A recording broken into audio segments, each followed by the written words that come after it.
Swift Dzire. ਆ ਇਹਦੇ ਜਿਹੜਾ ਮੇਨ ਪੱਖਾ ਦਾ ਰੇਡੀਏਟਰ ਵਾਲਾ ਉਹਨੂੰ ਅਰਥ ਆ ਮੇਨ ਅਰਥ ਇਹਦਾ, ਜਦੋਂ ਇਹਨੂੰ ਸਪੀਡ ਨੂੰ ਹਾਈ ਕਰਨਾ ਹੁੰਦਾ ਤਾਂ ਆ ਦੂਸਰੇ ਅਰਥ ਨਾਲ ਉਸ ਜੁੜ ਜਾਂਦੀ ਰਿਲੇ ਜਦੋਂ ਆਨ ਹੁੰਦੀ ਹੈ। ਆ ਇਹਦੇ 'ਚ ਪੋਜ਼ੀਟਿਵ ਭੇਜਦੀ ਹੈ।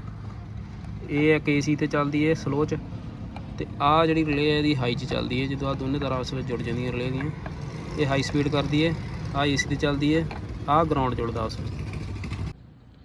ਆ ਇਹਦਾ ਗਰਾਊਂਡ ਆ, ਇੱਧਰੋਂ ਕਾਲੀ ਤਾਰ ਆ ਥੱਲੇ ਪਾਸੇ, ਆ ਵੀ ਨਾਲ ਦਾ ਗਰਾਊਂਡ ਹੈ। ਇਹ ਜਦੋਂ ਰਿਲੇ ਆਨ ਹੁੰਦੀ ਆ ਆਹ ਗਰਾਊਂਡ ਹਰੇ 'ਚ ਆਉਂਦਾ ਅਤੇ ਡਬਲ ਫੇਸ ਹੋ ਜਾਂਦਾ, ਦੋਨਾਂ ਦਾ ਦੋ ਗਰਾਊਂਡ ਇਕੱਠੇ ਹੋ ਜਾਂਦੇ ਆ।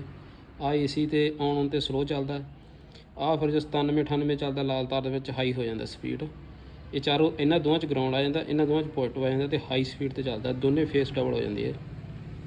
ਇਸ ਤਰ੍ਹਾਂ ਸਪੀਡ ਫੜਦਾ ਪੱਖਾ।